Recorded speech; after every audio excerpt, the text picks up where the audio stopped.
말씀은 마태복음 15장 18절부터 20절 말씀입니다. 입에서 나오는 것들은 마음에서 나오나니 이것들이야말로 사람을 더럽게 하느니라. 마음에서 나오는 것은 악한 생각과 살인과 간음과 음란과 도둑질과 거짓 증언과 비방이니 이런 것들이 사람을 더럽게 하는 것이요 씻지 않는 손으로 먹는 것은 사람을 더럽게 하지 못하느니라. 요즘은 조금 변한 듯한데 애플이라는 말을 들었을 때에 사람들의 반응이 조금 다르다라고 합니다. 한국 사람과 유럽 사람이 애플이라는 말을 들으면 사과를 생각을 합니다. 근데 미국 사람들의 애플이라는 말을 들으면 아이폰이나 아이패드 같은 컴퓨터 회사를 생각한다라고 합니다. 나도 모르는 사이에 선입견이 있고 그 선입견으로 무엇에 대해서 다르게 이해한다든지 또는 오해하는 경우가 종종 있습니다. 어느 누구도 선입견에서 자유로울 수 있는 사람은 분명히 없습니다. 이 선입견 때문에 우리가 성경을 읽을 때에 이해하는 것이 조금은 방해될 때가 분명히 있습니다. 오늘 말씀이 그렇습니다. 그때 바리새인과 서기관들이 예루살렘으로부터 예수께 나와 이르되 당신의 제자들이 어찌하여 장로의 전통들을 범하나이까 떡을 먹을 때에 손을 씻지 않습니다. 바리새인과 서기관들이 예루살렘에서부터 갈릴리로 올라왔습니다. 예루살렘에서 갈릴리까지 거리가 대략 한 150km 정도 됩니다. 2000년 전이라는 것을 생각을 한다면 도로가 그렇게 좋지 않기 때문에 갈릴리에서 예루살렘으로, 예루살렘에서 갈릴리로 올라가는 것이 그렇게 쉽지는 않습니다. 그 길을 바리새인과 서기관들이 예수님이 계신 그곳 갈릴리로 올라갔던 겁니다. 예수님에 대한 소식 또는 예수님에 대한 소문을 들었는데 예수님이 장로들의 전통을 어긴다라는 소문이었습니다. 아마도 예루살렘에 올라갔던 그 서기관들과 바리새인들은 예수님이 정말 장로들의 전통을 어기는지 아니면 그 소문이 헛소문이고 거짓 소문인지 그것을 조사하기 위해서 올라갔던 것 같습니다. 그리고 그들이 들었던 소문, 예수님이 장로들의 전통을 업신여기고 장로들의 전통을 지키지 않는다는 것을 확인했을 때에 예수님한테 질문합니다. 왜 장로들의 전통을 어깁니까? 손을 씻지 않고 먹는 이유는 무엇입니까? 오늘날 저희들이 보기에는 아무것도 아닌 것 같은 그냥 뭐 평범한 질문이지만 예수님 당시 유대인들에게는 정말 고민스러운 신학적인 질문입니다. 바리새인들은 율법 또는 하나님의 말씀에 대해서 열심인 유대인 리더십입니다. 바벨론에서 돌아온 이후에 여전히 유다는 해방 자유를 얻은 것이 아니라 그리스, 헬라에 의해서 그리고 로마에 의해서 지배를 받았습니다. 여기에 대해서 고민이 깊어졌습니다. 왜냐하면 왜 우리는 바벨론에서 자유를 얻은 이후에도 여전히 그리스와 로마라는 이방인의 억압을, 이방인의 지배를 받을까? 왜 우리는 자유를 누리지 못하고 다윗 나라처럼 강대한 나라가 되지 못할까? 하나님의 말씀에 대해서 연구하고 고민했을 때에 그들이 가졌던 답은 하나입니다. 하나님의 말씀을 어겼기 때문에, 율법을 지키지 않았기 때문에, 그래서 그 율법을 지키는데 열심을 품었던 이들이 바리새인입니다. 구별된 자로서 하나님의 말씀을 지키고 하나님의 율법을 붙들기 위해서 그들의 삶을 헌신한 이들이 바리새인입니다. 이유는 간단합니다. 하나님의 말씀을 지켜야, 율법을 지켜야 하나님께서 유다를 회복시켜 주시기 때문에 구약 성경에 분명히 약속된 하나님의 말씀이기도 합니다. 이런 관점에서 바리새인들이 예수님께 했던 말은 충분히 할 수 있는 이야기들입니다. 부정한 것에 외출했을 때가 다시 집으로 돌아오면 나도 모르는 사이에 부정한 사람 또는 부정한 것을 접촉하게 됩니다. 그 부정한 것을 접촉하면 나도 부정해집니다. 그 부정을 정결하게 하는 것이 다름 아닌 손을 씻는 행동입니다. 좋은 일입니다. 좋은 신앙의 전통입니다.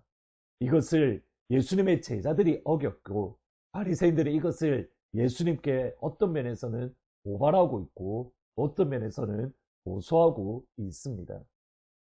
좋은 신앙의 전통인데 문제는 그들도 모르는 사이에 또 다른 죄를 또 다른 부정을 짓고 있다라는 사실입니다. 십계명은 크게 두 부분으로 되어져 있습니다. 하나님 사랑 그리고 이웃 사랑. 이웃 사랑의 첫 번째 계명이 내 부모를 공경하라. 부모님 공경은 그만큼 중요한 하나님의 명령입니다. 이 부모님의 섬김에 대한 계명에 대해서 바리새인들과 서기관들은 또 다른 부정을, 또 다른 죄를 짓고 있었던 겁니다. 마태복음 15장 5절 6절에 보시면 너희는 이르되 누구든지 아버지에게나 어머니에게 말하기를 내가 들여 유익하게 할 것이 하나님께 드림이 되었다고 하기만 하면 그 부모를 공경할 것이 없다 하여 너희의 전통으로 하나님의 말씀을 해하고 있다. 부모님을 공경하는 것에 있어서 부모님에게 재정적인 면으로 섬기는 것이 포함되어져 있습니다. 이제 힘이 없으신 연로하신 부모님을 경제적으로 당연히 섬겨야 합니다. 디모데전서 5장 8절에 보면 누구든지 자기 친족 곧 특히 자기 가족을 돌보지 아니하면 믿음을 배반한 자요 불신자보다 더 악한 자다. 이제는 연로하셔서 자녀들의 도움이 없이 살아갈 수 없는 연로한 부모님을 경제적으로 재정적으로 돕지 않으면 믿음을 배반한 자고 믿지 않는 자보다 더 악한 자다. 성경은 분명하게 말씀을 합니다. 그런데 예수님 당시에도 부모님을 경제적으로 섬기는 것이 사실 쉽지 않은 일들이 많이 있었습니다. 그러다 보니 장로들의 전통 가운데에 내가 하나님께 이만큼 드렸다라고 하면 부모님을 더 이상 경제적으로 섬기지 않아도 된다고, 재정적으로 서포트하지 않아도 된다라는 그러한 가르침이 있었습니다. 경제적으로 어려운 일을, 어떤 면에서는 경제적으로 어려운 이들을 구제하고 돕기 위함입니다. 근데 이것이 점점 변질이 되었던 겁니다. 부모님을 경제적으로, 재정적으로 돕지 않는 것이 전통이 되었습니다. 하나님께 이만큼 드렸다라고 말하고 부모님이 돌아가신 이후에 그 하나님께 드린 것을 취소를 하는, 그래서 부모님을 재정적으로 섬기는 것, 재정적으로 돕는 것을 마치 피하려는 하나의 꼼수가 되어 버린 겁니다. 강도들의 전통으로 하나님의 살아계신 하나님의 말씀을 폐했습니다. 바리새인들과 설교관들이 이것을 보았으면 그 폐를, 그 변질된 것을 바로 잡아야 되는데 그렇게 하지 않았던 겁니다. 예수님이 이것을 강하게 책망하셨고 한 걸음 더 나아가서 하나님의 말씀의 원리, 하나님의 명령의 원리를 그들 가운데에 선포하십니다. 그것이 오늘 읽었던 본문 가운데에 18절, 20절입니다. 입에서 나오는 것들은 마음에서 나오나니 이것들이야말로 사람을 더럽게 하느니라. 마음에서 나오는 것은 악한 생각과 살인과 간음과 음란과 도둑질과 거짓 증언과 비방이니 이런 것들이 사람을 더럽게 하는 것이요 씻지 않는 손으로 먹는 것은 사람을 더럽게 하지 못하느니라. 예수님은 장로들의 전통 자체가 잘못되었다 그렇게 말하지 않습니다. 그것은 그것대로 좋은 장로들의 전통입니다. 예수님이 말씀하신 것은 그 안, 그들의 마음, 그들의 영혼입니다. 마음으로 악한 생각을 하고 있으면 그들에게 나오는 것이 악한 생각입니다. 마음으로 살인을 생각하고 있으면 나오는 것이 살인입니다. 마음 안에 있는 것, 영혼 안에 있는 것을 정결하게 함을 예수님은 강조하고 계신 겁니다. 그리고 그 마음을 정결하게 하는 것, 그 영혼을 새롭게 하는 것, 우리 안에 있는 살인과 악한 마음과 거짓 증언과 도둑질과 비방을 제거할 수 있는 유일한 방법은 하나밖에 없습니다. 예수님의 보혈, 주의 보혈 능력이 있도다. 주의 피 믿어. 주의 보혈 그 어린 양의 매우 귀중한 피로다. 오늘 기도하실 때에 예수님, 주님의 어린 양의 보혈로 나를 정결하게 해주세요. 내 안에 있는 악한 생각들을 하나님 주님의 보혈로 완전히 새롭게 해주세요. 그리고 우리의 자녀들, 대학생들을 위해서도 기도해 주시면 좋겠습니다. 예수님의 보혈로 그들의 영혼을 새롭게 하고 그들의 마음을 새롭게 하되 하나님 그들을 붙들고 있는 우울증을 사라지게 해주세요. 하나님 주님의 보혈로 우리 자녀들의 마음을, 우리의 젊은이들과 대학생들의 마음을 새롭게 새롭게 새롭게 해주세요. 아멘. 같이 기도하십니다. 하나님 주의 보혈만이 능력이 있는 것을 말씀을 통해서 생각해 봅니다. 주님의 보혈로 내 안과 밖을 다 닦아 주옵소서. 거룩해 하옵소서. 정결케 하옵소서. 새롭게 하여 주옵소서. 주님의 보혈로 우리의 자녀들과 우리의 대학생들과 젊은이들을 기억하시고 주의 보혈로 그들이 덮고 있는 악한 영들을 하나님 떠나가게 하시고 그들이 더듬고 있는 우울증들을 예수님의 보혈로 새롭게 하여 주옵소서.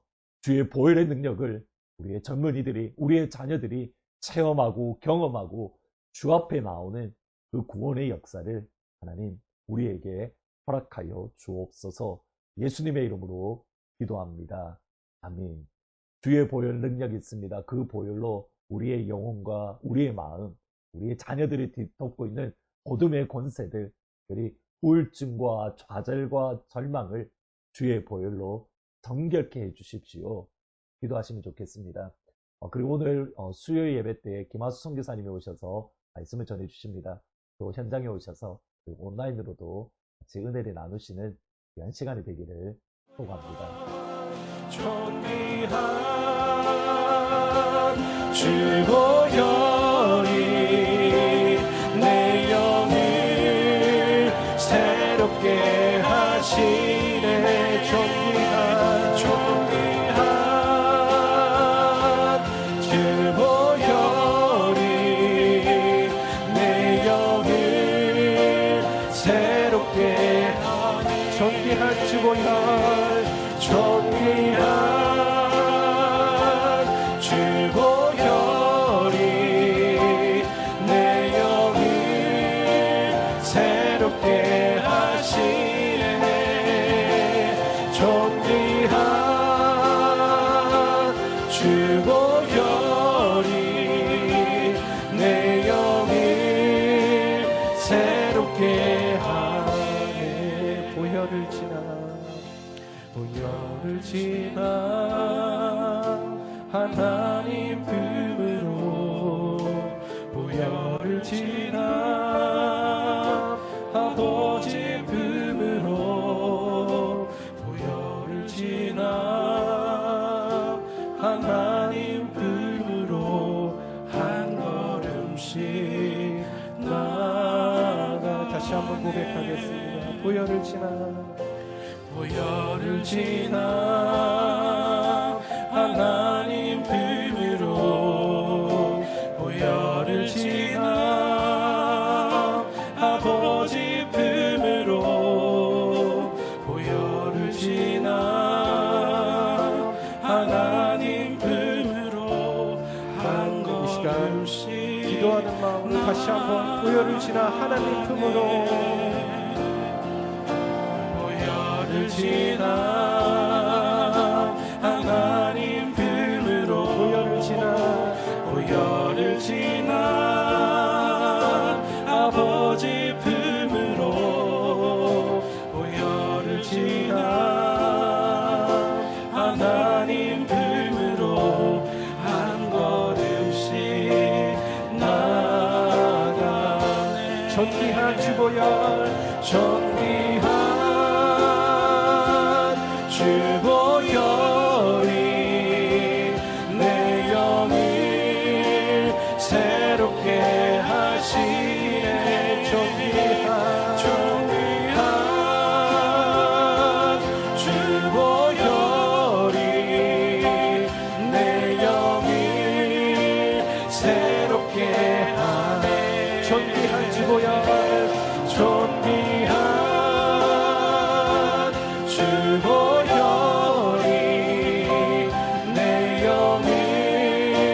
새롭게 하시네. 존귀한 주 보혈이 내 영을. 다시 한번 고백하겠습니다. 존귀한 주 보혈 존귀한 주 보혈이 내 영을 새롭게 하시네. 새롭게 하시네. 존귀한 주 보혈이 내 영을 새롭게 하네. 내 영을 새롭게 하네. 내 영을 새롭게 하네. 내 영을 새롭게 하네. 내 영